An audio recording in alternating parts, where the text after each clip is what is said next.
lettre ouverte de Dieu aux églises des derniers temps. Lettre ouverte à toutes les églises de toute tendance et de toute dénomination. Lettre ouverte à tous ceux qui disent que la Bible est la parole de Dieu. Lettre ouverte à tous les pasteurs qui prétendent me connaître, qui disent enseigner mon nom, ma justice et mes préceptes, mais qui enseignent la prospérité, la joie et les richesses du monde. Lettre ouverte à tous ceux qui disent je connais Dieu, je suis chrétien, je suis sauvé, alors que seul Dieu est capable de sauver. Lettre de Dieu à tous les hommes du monde. Écoutez-moi et entendez ma parole, car je désire vous parler aujourd'hui. Lecture. Matthieu 5, verset 1. Voyant la foule, Jésus monta sur la montagne. Puis, ayant ouvert la bouche, il les enseigna de la sorte. Bénis sont les pauvres en esprit, bénis sont ceux qui pleurent, bénis sont les humbles. Bénis serez-vous lorsqu'on vous outragera, qu'on vous persécutera et qu'on dira faussement de vous toutes sortes de mal à cause de moi, car c'est ainsi qu'on a persécuté les prophètes. Vous êtes le sel de la terre, mais si le sel perd sa saveur, avec quoi le salera-t-on? Vous êtes la lumière du monde. Que votre lumière luise devant les hommes, afin qu'ils glorifient votre Père qui est dans les cieux. Mais si votre justice ne surpasse pas celle des scribes et des pharisiens,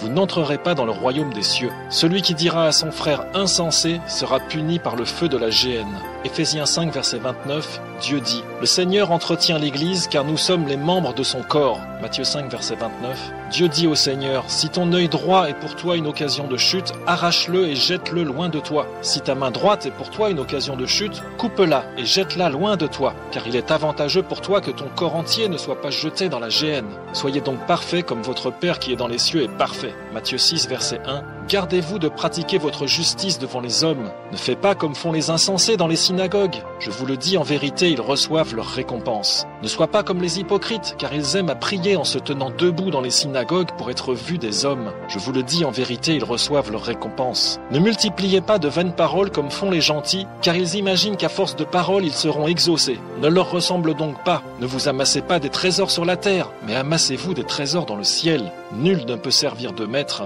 Vous ne pouvez pas servir Dieu et Mammon. Matthieu 7, verset 23. Alors je leur dirai ouvertement, je ne vous ai jamais connu. Retirez-vous de moi, vous qui commettez l'iniquité. Le Fils de l'homme n'a pas un endroit pour reposer sa tête. Quelle a été la vie de l'homme qui a sacrifié sa vie pour toi afin de te servir de modèle? Est-il bien ton modèle à toi, chrétien? Toi, le connais-tu, lui, Jésus? Et as-tu été connu de lui, ton Dieu? Le modèle donné par la vie de Jésus. En dehors de ses enseignements et de ses discours, quel a été le témoignage de la vie de Jésus? Question 1. Les biens matériels. Jésus avait-il une villa avec des meubles, des biens et des richesses et un confort du monde correspondant à celui que l'Église moderne enseigne aujourd'hui à ses enfants comme étant le but ou le moyen de la vie chrétienne? Réponse. La réponse est non, puisque Jésus a déclaré « Le Fils de l'homme n'a pas de place pour reposer sa tête ». Matthieu 8, verset 20. Autrement dit, Jésus ne possédait strictement aucune richesse du monde, pas de maison, pas de propriété, pas d'entreprise, ni bœufs, ni ânes, ni domestiques. Il vivait donc bibliquement dépouillé de toute richesse du monde. Question 2. La bénédiction de Dieu. Quelle bénédiction de Dieu Jésus a-t-il reçue? Autrement dit, en quoi consiste la bénédiction de Dieu? Autrement dit, comment Dieu veut-il combler ses enfants? Veut-il les combler de richesses, oui ou non? Si oui, lesquelles? Si oui, comment les accorde-t-il? En quoi consiste-t-elle? Bonheur, argent, maison, travail ou persécution, selon Matthieu 5, verset 11 que nous avons lu ci-dessus. Aimerais-tu découvrir l'action concrète de Dieu dans ta vie quotidienne? Réponse. Il suffit de regarder à Jésus comme ton modèle en toutes choses, nous dit la Bible, et tu découvriras alors la nature de la bénédiction de Dieu qu'il a reçue. Or, comment Dieu a-t-il traité Jésus? Réponse. Il l'a pressé de son amour puisqu'il a déclaré « Celui-ci est mon fils bien-aimé, en qui j'ai mis toute mon affection ». Matthieu 3, verset 17. Question. En quoi consiste cet amour et de quelle manière a-t-il pressé Jésus? Réponse. Et cet amour consiste non point en ce que nous avons aimé Dieu, mais en ce qu'il nous a aimés et a envoyé son Fils comme victime expiatoire pour nos péchés. 1 Jean chapitre 4 verset 10. Autrement dit, nous constatons que cet amour de Dieu a consisté à presser Jésus de telle manière qu'il s'est retrouvé finalement percé par les clous de Yahweh plantés dans ses mains, ce qui l'a poussé ainsi à louer son Père en lui rendant le souffle de sa vie qu'il avait reçu de lui. D'accord? Pour ceux qui ne seront pas d'accord avec cette révélation, en voici la confirmation par les 4 mots cités, clou, main, louange et souffle, qui sont en réalité la signification véritable du nom de Dieu, c'est-à-dire Yahweh. Voir ci après. Question 3, le nom de Yahweh. En quoi les 4 mots, clou, main, louange et souffle correspondent-ils au nom de Dieu, Yahweh? Et en quoi démontre-t-il la nature même de Dieu? Réponse: le nom de Dieu, retranscrit par le mot Yahweh, s'écrit en réalité en 4 lettres imprononçables qui forment en réalité un tétragramme, YHWH. Or, ces 4 lettres signifient ceci en hébreu. Première lettre, Y, c'est la lettre hébraïque Yod, la main. Deuxième lettre, H, c'est la lettre hébraïque E, la louange ou le souffle. Troisième lettre, W, c'est la lettre hébraïque Vav ou Wav, le clou. Quatrième lettre, H, c'est la lettre hébraïque E, la louange ou le souffle. Le vrai sens du service pour Dieu. Voici donc ici révélé le vrai sens de la nature de Dieu, aux yeux des hommes cependant, son action et par conséquent sa bénédiction. Ceci nous permet de comprendre également le vrai sens du service pour Dieu, puisque Jésus l'a démontré par sa vie, vécu dans la soumission et l'obéissance à Dieu son Père et notre Père. Jésus a rendu à Dieu le service suivant. Il a offert sa propre vie, ses mains, son souffle et sa louange à Dieu, et ceux-ci ont été percés par le clou des hommes de Satan. Le clou étant la seule des 4 lettres correspondant à quelque chose fait par la main de l'homme et non pas par la main de Dieu. C'est d'ailleurs pourquoi il est écrit que Jésus a été sacrifié dès la fondation du monde, car le nom de Dieu, établi depuis l'éternité, transcrit lui-même cette vérité, le sacrifice expiatoire de Jésus. Tu comprends? Conclusion sur la bénédiction de Dieu. La bénédiction de Dieu envers Jésus n'a donc pas consisté à déverser sur lui des richesses, telles que des villas avec serviteurs et tous les conforts et vanités du monde, ainsi que l'Église moderne cherche à le faire croire aux hommes, mais l'amour de Dieu a donc consisté à bénir son Fils bien-aimé par l'action de son amour en l'envoyant sur la croix. Comprenons que si nous sommes nous-mêmes, en tant que chrétiens, des fils et des filles de Dieu, frères et sœurs de Jésus, nous sommes donc appelés nous aussi à être bénis par notre Père du même amour que celui avec lequel il a béni Jésus, son Fils. Autrement dit, qu'il nous presse de son amour comme il l'a fait avec son Fils bien-aimé Jésus, et par conséquent qu'il perce nos mains avec les clous du monde de Satan, afin que nous puissions nous aussi louer notre Père en lui rendant le souffle de notre vie qu'il nous a lui-même donné. D'accord? N'est-il pas écrit: s'ils m'ont persécuté, ils vous persécuteront aussi? Pas de persécution égale pas de ciel pour toi. Si tu n'es pas d'accord avec cette analyse, cela signifie ou bien que tu veux seulement être un chrétien afin d'obtenir le salut, mais que tu refuses d'en payer le prix, la persécution, ou bien que tu n'es pas du tout un chrétien, autrement dit que tu n'as pas encore reçu la révélation de Dieu, ce qui serait moins grave pour toi devant Dieu, et que tu es seulement dans l'illusion d'être sauvé. La Bible est là pour confronter l'homme et non pas le caresser, non? Précision concernant l'obtention du salut. Mon frère chrétien, tu viens d'objecter en lisant ce qui vient d'être écrit et tu prétends que toi, tu es sûr d'entrer au ciel. C'est bien comme pensée, mais cela revient à croire que tu entreras au ciel à partir du moment où tu déclares que tu connais Dieu. Alors dans ce cas, va-t'en à Paris et présente-toi devant le palais de l'Élysée et là, déclare aux gardiens que tu connais François Hollande. Crois-tu vraiment qu'ils vont te laisser rentrer? Bien sûr que non. Par contre, si François Hollande sort et déclare qu'il te connaît, alors tu entreras à l'Élysée. Tu vois bien que l'important c'est donc que tu sois connu de ton Dieu et non pas que toi tu prétendes le connaître, ce qui n'a aucune valeur sauf pour Satan qui cherche ainsi à te berner. Dieu est souverain et le ciel est son palais, mais sache que la clé est détenue par Jésus et non pas par toi. Ne laisse pas le trompeur te séduire avec des discours des hommes fallacieux et séduisants, mais qui sont rebelles à Dieu, non bibliques. Est-ce que le modèle de Jésus est enseigné par ton Église? Le modèle de la vie de Jésus est-il enseigné dans ton Église? Ton pasteur vit-il comme Jésus a vécu? Ton pasteur enseigne-t-il la sanctification aux frères? Les autres chrétiens de ton Église vivent-ils en recherchant cette sanctification? Question, toi qui lis ce message, est-ce bien là l'enseignement qui est prêché actuellement dans ton église? Cette question doit en réalité être posée non seulement aux chrétiens qui fréquentent les assemblées locales en question, mais elle doit surtout être posée aux pasteurs et autres conducteurs spirituels qui enseignent actuellement les brebis du Seigneur et qui, au lieu d'appliquer le modèle de Jésus que nous venons d'évoquer, mettent en avant les bénédictions que Dieu déverse sur ses enfants, étant sous-entendu que ces bénédictions seront déversées par Dieu uniquement si ces derniers sont fidèles à leur église locale, s'ils payent régulièrement leur dîme à leur église locale et s'ils suivent les enseignements de la vision du pasteur, c'est-à-dire le projet de construction d'un bâtiment plus grand que l'actuel, l'accroissement des richesses de l'église et l'accroissement du nombre de membres de l'assemblée locale, ce qui conduit les fidèles à la vénération des hommes, dirigeants,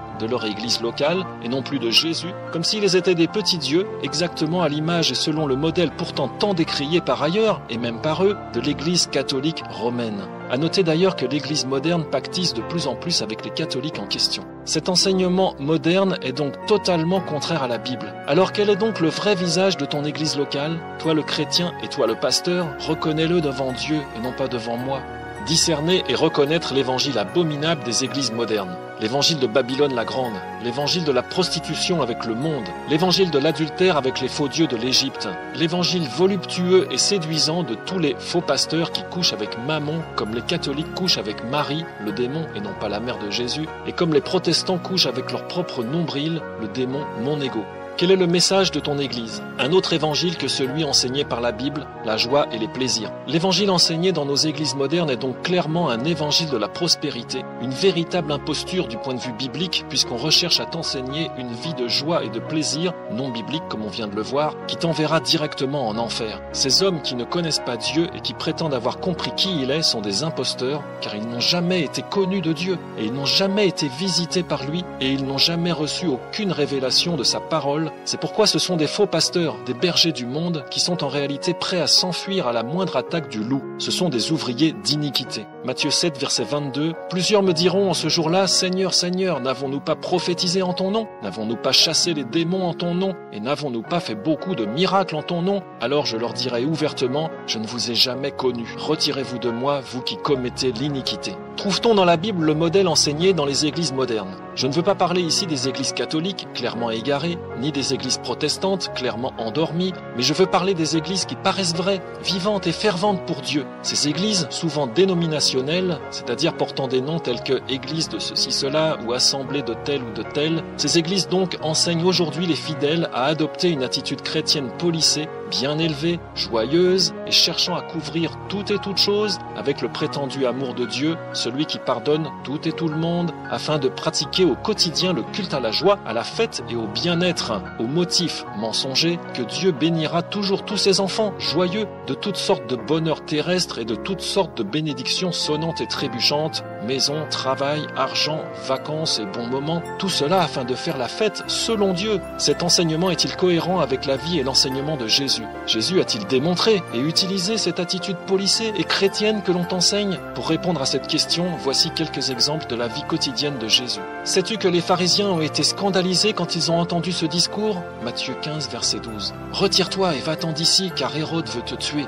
Il leur répondit, allez et dites à ce renard, voici, je chasse les démons et j'achève de faire des guérisons aujourd'hui et demain, et le troisième jour je prends fin. Luc 13, verset 31. Et comme il leur disait ces choses, les scribes et les pharisiens commencèrent à le presser violemment et à le faire parler sur beaucoup de choses. Luc 11, verset 53. Ils furent tous remplis de colère dans la synagogue lorsqu'ils entendirent ces choses, et s'étant levés, ils le chassèrent hors de la ville et le menèrent jusqu'au bord de la montagne sur laquelle leur ville était bâtie pour le jeter du haut en bas. Luc 4, verset 28. Le Fils de l'homme n'a pas de place pour reposer sa tête. Matthieu 8, verset 20. Mais vous ne recevez pas, vous convoitez, dans le but de satisfaire vos voluptés. Jacques 4, versets 2 et 3. Une génération méchante et adultère demande un miracle, mais il ne lui sera pas donné d'autre miracle que celui de Jonas. Matthieu 16, verset 4. Nous constatons donc dans tous ces exemples que Jésus parle durement, crûment et avec sévérité, et non pas avec l'amour acidulé qu'on lui prête dans les églises modernes, d'accord? Nous sommes donc bien en présence d'un autre évangile enseigné par nos églises modernes. Galates 1, verset 6. Je m'étonne que vous abandonniez si promptement celui qui vous avait appelé à la grâce de Christ pour passer à un autre évangile. Non pas qu'il y ait un autre évangile, mais il y a des gens qui vous troublent et qui veulent renverser l'évangile de Christ. Mais quand nous-mêmes, ou quand un ange venu du ciel vous évangéliserait outre ce que nous vous avons évangélisé, qu'il soit anathème. Comme nous l'avons déjà dit, je le dis encore maintenant, si quelqu'un vous évangélise outre ce que vous avez reçu, qu'il soit anathème. L'enseignement des églises modernes, le salut par les œuvres. Quel est le message et quel est l'enseignement de l'église moderne aujourd'hui? En réalité, nous constatons qu'il s'agit d'un message qui n'est pas déclaré ouvertement ni clairement aux chrétiens, mais qu'il est subtilement sous-entendu. Le message des églises modernes revient à enseigner ceci. Celui qui voudra se préserver une petite vie tranquille, confortable, avec un beau petit projet immobilier, y compris celui de l'église, une voiture sympa, des vêtements et des meubles plaisants, des petites vacances agréables de temps en temps et un bon travail rémunérateur à souhait, sera bien vu et agréé de Dieu, agréable à ses yeux et bien aimé de son cœur. Si de plus il vient à l'église fidèlement, s'il prie et lit sa parole de temps en temps, alors Dieu sera forcément très content et il le bénira alors abondamment. Soyons honnêtes et ayons le courage de regarder en face efface notre propre hypocrisie. N'est-ce pas cela que nous aimons entendre dans l'Église? Or, pas de faux semblants, ceci est bel et bien l'évangile abominable et trompeur du salut par les œuvres, puisqu'il consiste à pratiquer une certaine vie qui plaît à Dieu afin de susciter son approbation, puis ses bénédictions, ce qui revient à vivre en appliquant le proverbe du monde « Aide-toi et le ciel t'aidera ». En d'autres termes, cela revient à prendre autorité sur Dieu et à le soumettre à ta propre volonté, alors que c'est à toi d'être soumis à sa volonté à lui. Comment Dieu bénirait-il de tels enfants ainsi trompeurs et révoltés contre lui? Penses-tu vraiment que Dieu se laissera manipuler et berner par toi comme un homme? Quel devrait être le message enseigné par ton Église selon la Bible? Sortir du sommeil, ouvrir les yeux sur les faux enseignements et revenir au modèle de Jésus. La Bible dit, s'ils m'ont persécuté, ils vous persécuteront aussi. S'ils ont gardé ma parole, ils garderont aussi la vôtre. Mais ils vous feront toutes ces choses à cause de mon nom, parce qu'ils ne connaissent pas celui qui m'a envoyé. Jean 15, verset 20. Jésus parlait ici à ses serviteurs, à ceux qui étaient appelés à vivre et à se comporter comme lui, n'est-ce pas? Or, ne sommes-nous pas nous-mêmes ces serviteurs-là aujourd'hui? Sinon, que cherchons-nous dans l'Église? Autrement dit, nous sommes donc tous appelés aujourd'hui, si nous sommes véritablement des fils et des filles de Dieu, à vivre la même vie de sacrifice que Jésus.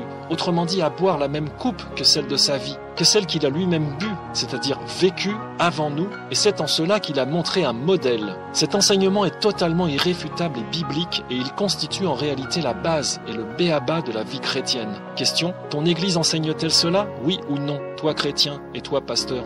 Prendre sa croix? Jésus a également illustré cet enseignement en déclarant « Et quiconque ne prend pas sa croix et ne vient pas après moi n'est pas digne de moi » Matthieu 10, verset 38. Il a aussi précisé que celui qui voudra sauver sa vie la perdra, n'est-ce pas? Autrement dit, ceci correspond au message de la soumission à Dieu, à ses plans et à sa volonté, ce qui produit toujours les deux signes que sont le renoncement à ta propre volonté et la souffrance. Ces deux signes sont essentiels et ils doivent te confirmer que tu es bien soumis à Dieu, que tu suis ses plans et non pas les tiens, de la même manière que Moïse, les prophètes et même les disciples ont renoncé à leur propre vie et ont donc souffert en obéissant à Dieu.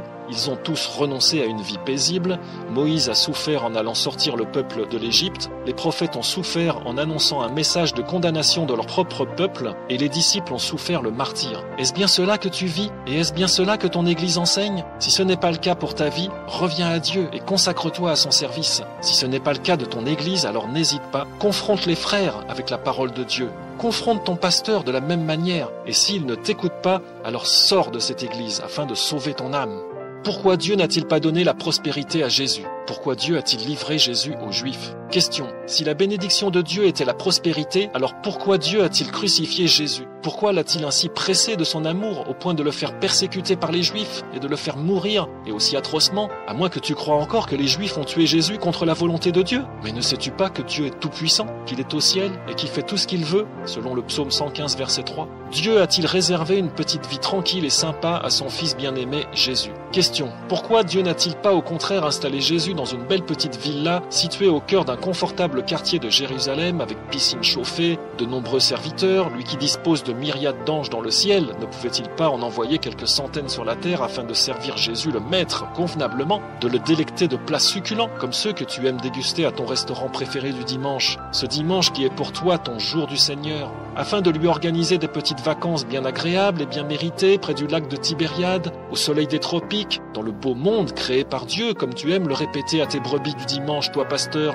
Et surtout, Dieu n'aurait-il pas fait prospérer la petite entreprise de charpenterie de Jésus de Nazareth, au point d'en faire en 3 années de ministère terrestre une belle et prospère multinationale qui aurait inondé le marché de la construction dans toute la Méditerranée, bâtissant ainsi pour son Dieu un bel empire du bois et de la poutre, à l'image exacte de ton projet immobilier d'église, toi le pasteur qui lis ceci? Cela n'aurait-il pas eu l'avantage supplémentaire de permettre la construction de belles églises du Seigneur partout sur la surface de la terre, ainsi que les hommes des églises d'aujourd'hui l'ont compris et le recherchent, n'est-ce pas? Honnêtement, reconnais que tes yeux ont brillé de mille feux et de paillettes multicolores lorsque tu as lu cette perspective d'entreprise mondiale de Jésus, non?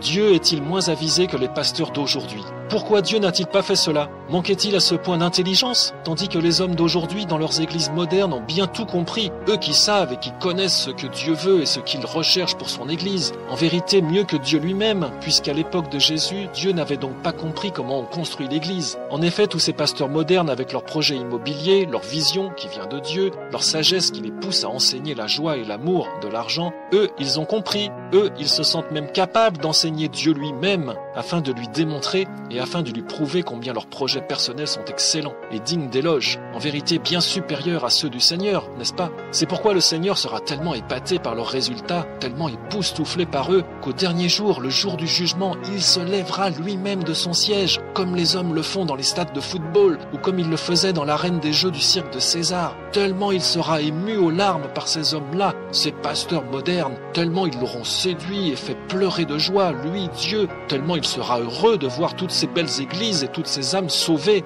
Dites-moi, n'est-ce pas exactement ce que faisaient les pharisiens qui cherchaient à enseigner, réduire Jésus afin de le plier à leur tradition d'homme?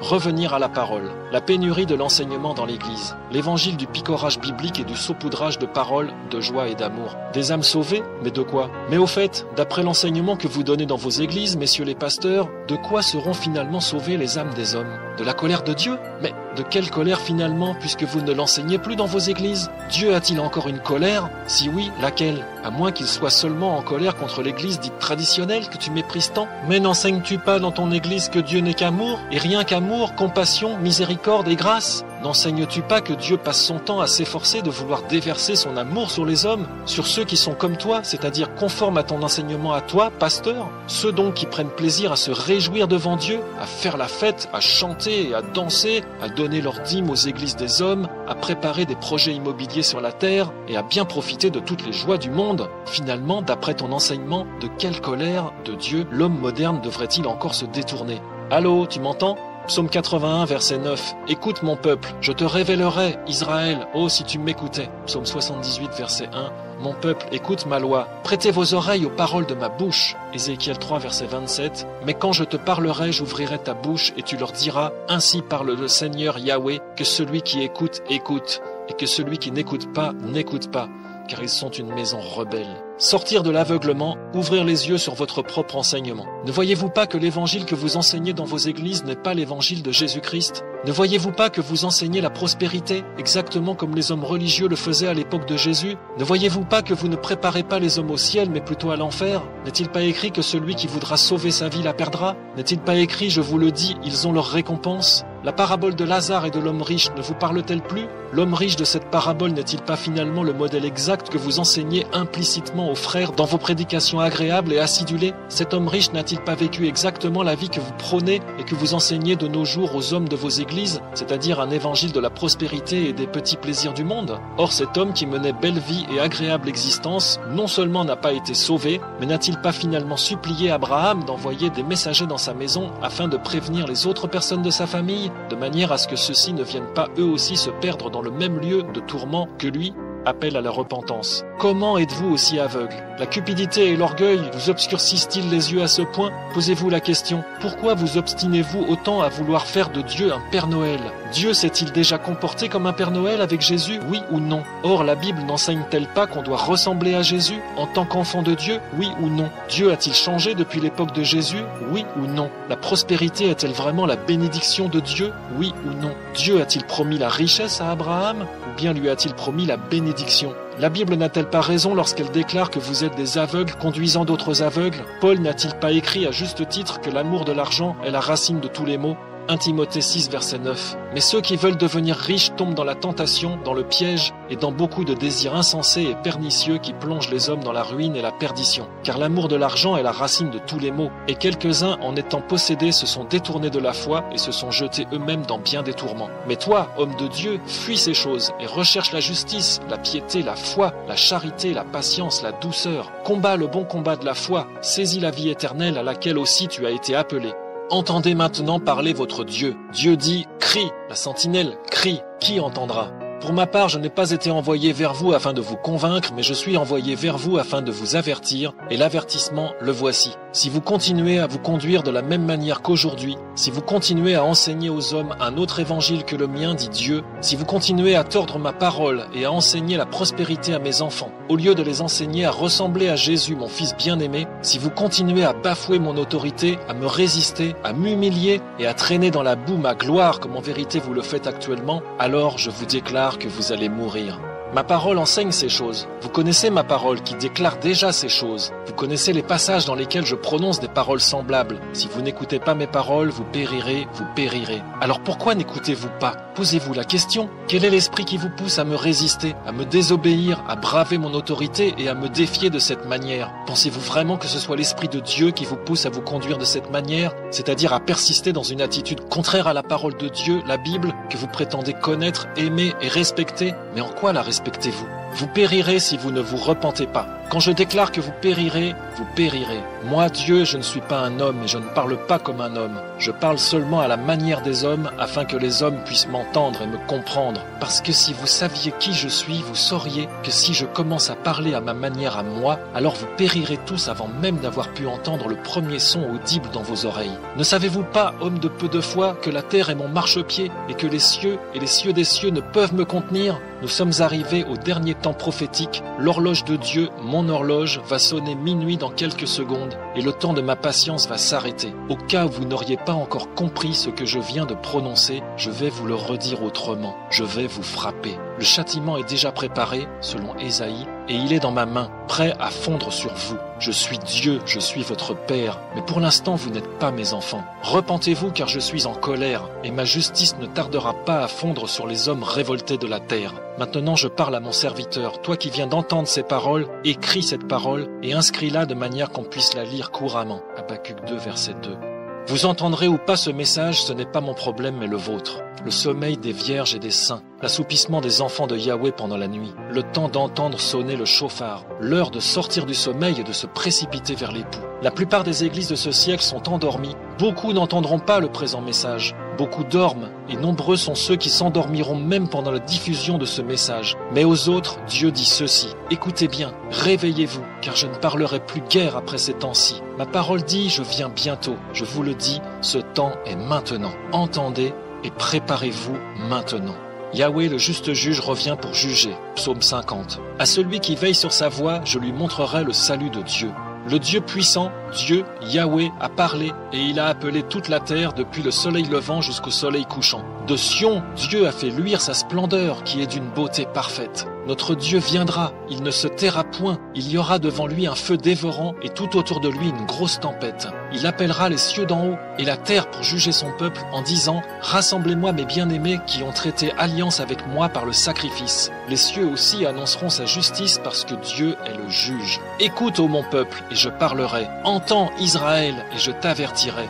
Je suis Dieu, ton Dieu, moi. Je ne te réprimande pas pour tes sacrifices. Tes holocaustes sont continuellement devant moi. Je ne prendrai point de taureau de ta maison, ni de bouc de tes bergeries, car tous les animaux des forêts sont à moi. Toutes les bêtes qui pèsent sur 1000 montagnes. Je connais tous les oiseaux des montagnes, et tout ce qui se meut dans les champs m'appartient. Si j'avais faim, je ne t'en dirais rien, car le monde est à moi, et tout ce qu'il renferme. Mangerai-je la chair des gros taureaux, et boirai-je le sang des boucs? Offre à Dieu la reconnaissance, et accomplis tes vœux envers le Très-Haut. Invoque-moi au jour de ta détresse, je te délivrerai, et tu me glorifieras. Dieu dit aux méchants, quoi donc? Tu énumères mes lois, et tu as mon alliance dans ta bouche? Toi qui hais la correction, et qui jettes mes paroles derrière toi? Si tu vois un voleur, tu te plais avec lui, et ta part est avec les adultères. Tu livres ta bouche au mal, et ta langue est un tissu de tromperie. Tu t'assieds et tu parles contre ton frère. Tu couvres d'opprobre le fils de ta mère. Tu as fait ces choses-là, et je me suis tu. Tu as estimé que je te ressemble, mais je vais te reprendre, et tout mettre sous tes yeux. Comprenez cela maintenant, vous qui oubliez Dieu, de peur que je ne déchire sans que personne ne vous délivre. Celui qui offre la louange me glorifie, et à celui qui veille sur sa voie, je lui montrerai le salut de Dieu. Parole de sagesse, un Dieu qui s'étonne? À tous ceux qui cherchent à m'étonner, voici ce que vous dit Dieu. Dieu ne peut être étonné par l'homme, il ne peut qu'être réjoui et satisfait de l'obéissance de l'homme, et non pas de sa sagesse ou de son intelligence, car seul Dieu est intelligent et sage. À genoux ou debout, Dieu nous demande d'être à genoux devant lui et d'être debout devant le monde afin d'annoncer sa parole. Mais l'homme se met à genoux devant le monde et se tient debout devant Dieu afin de résister à sa parole. Amen.